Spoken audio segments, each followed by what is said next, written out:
Hər vaxtınız xeyir olsun sizin. Hər vaxtınız xeyir. Məhəmməd müəllim, gəlin birinci ondan başlayaq ki, ümumiyyətlə Ermənistan tərəfindən Zəngəzur dəhlizinin belə deyək ki, açılmasının gecikməsinə hansı amillər səbəb olub və mane olan hələ ki indiki məqamda hansı problemlər var?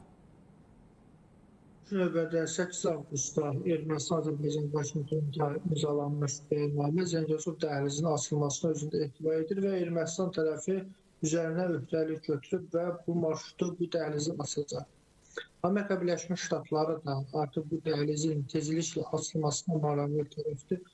Amma düşünürəm ki, Ermənistan Baş naziri Nikol Paşinyan seçkiləri gözləyir və qeyd edilir ki, Ermənistan tərəfindən 2026-cı ilin 2-ci ayından Zəngəzur dəhlizini bitirib marşrutunda işləri başlanacaq. Çünki Amerika Birləşmiş Ştatlarla da bu kontekstdə düşməyəcək danışıqlar gedir və proses ondan ibarət olacaq ki, Azərbaycan da bu prosesə qoşula bilər. Tikinti işlərinə bilirsiniz ki, Azərbaycan böyük təcrübəsi var. Azərbaycan məhz Ermənistanla sərhəddə Ağbəndə qədər Zəngəzur dəhlizinin bir hissəsində dəmir və avtomobil xəttini çəkib. Məhz Ermənistan tərəfindən də verilən açıqlamalardan da aydın olur ki, hələ konkret fikirlər yoxdur, amma bir müddət əvvəl qeyd olunurdu ki, Amerika ilə müəyyən məsələlərdə razılığa gəldim. Amma mən düşünürəm ki, Azərbaycan dialogu ki, Zəngəzur dəhlizi Vaşinqton bəyannaməsində Azərbaycan imzasıdır və bu dəmir yol uzun yol Azərbaycan şəklində olur. Sonra seçkilər ərəfəsində Nikol Paşinyan seçdi ki, Azərbaycan gəlib Zəngəzur dəhlizində bir də dəmir yol xəttini çəksin. Bu müxalifət bundan Nikol Paşinyan əleyhinə istifadə edə bilər. Amma düşünürəm ki, razılıq var ki, Azərbaycan dəmir yol xəttini çəksin. Amerika Birləşmiş Ştatları gəmi 2 kilometrdə dəmir yol xətti çəkən deyil. Təlimatçılar gələ bilir. Bunun təcrübəsi yoxdur. İkincisi, Ermənistan kifayət qədər maliyyəsi yoxdur ki, həmçinin təcrübəsi də yoxdur ki, orada infrastrukturu yerindir. Maliyyəsi elə bilir, milyonlar dolar, amma bu istiqamətlə təcrübə demək olar ki, sıfırdır. Azərbaycan kifayət qədər təcrübəsi var ki, Zəngəzur dəhlizi açsın. Mən düşünürəm ki, maneə sadəcə Ermənistanda keçirilən seçkilərlə bağlıdır.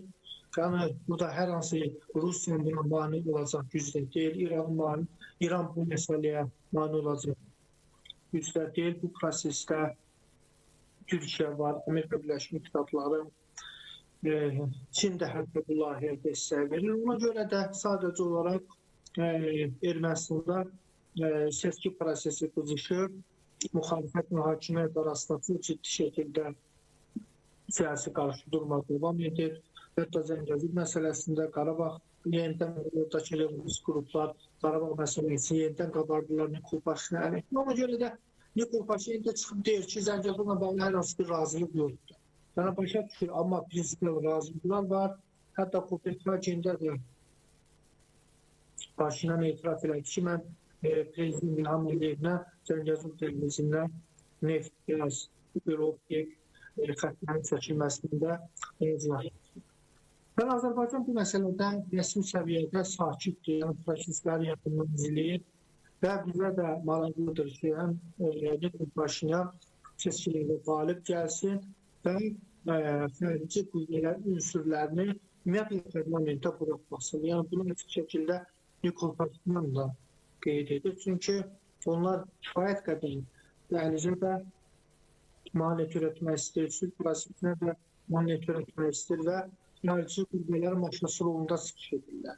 İndi ona görə də Nikol Paşinyan əsas hədəfi elə açıq şəkildə desək, Rusiyanın maşası rolunda çıxış edən Robert Koçaryan, Vasil Fevziyan, Demiri parlamentdən kənarlaşdırmaq və onları neytrallaşdırmaq. Aydındır. Bir məsələndə soruşmaq istəyərdim. Deməli, Paşinyan qeyd elədi ki, yük maşınlarının Türkiyədən Azərbaycana və geriyə tranziti üzrə marşrut artıq hazırdır. Ümumiyyətlə, bu tranzit imkanları bizə yeni nələr vəd edə bilər? Amma düşünürəm ki, bilirsiniz, bu dəmiryol xətti deyil. Azərbaycan tərəfi Ermənistana dəmir yol nəqliyyat tranzit xəttini aradan götürüb. İndi Ermənistan jest olaraq Türkiyədən Azərbaycana avtomobil yolunun koridor avtomobil yolunun açılmasını qeyd edir. Yəni qeyd edir ki, burada infrastruktur var. Təbii ki, Azərbaycan marağındadır ki, Türkiyə ilə Azərbaycan arasında quru əlaqəni Ermənistan bərpa etsin. Amma biz bunu Zəngəzur dəhlizindən istəyirik. Ermənistan digər ərazilərindən istəmirik. Hesab edirəm ki, bu məsələdə Azərbaycan gözləmə mövqeyində durmalıdır. Sadəcə olaraq Ermənistan tərəfi yenə də buradan oyun oynayır, manipulyasiya edir. Onlar əvvəldən elə Rus avtomobil yolunun Naxçıvana girən istiqamətini bizə qeyd edirlər. Qazaxdan dəmir yolu və yaxud avtomobil yolunu daima alternativ kimi bizə təqdim ediblər.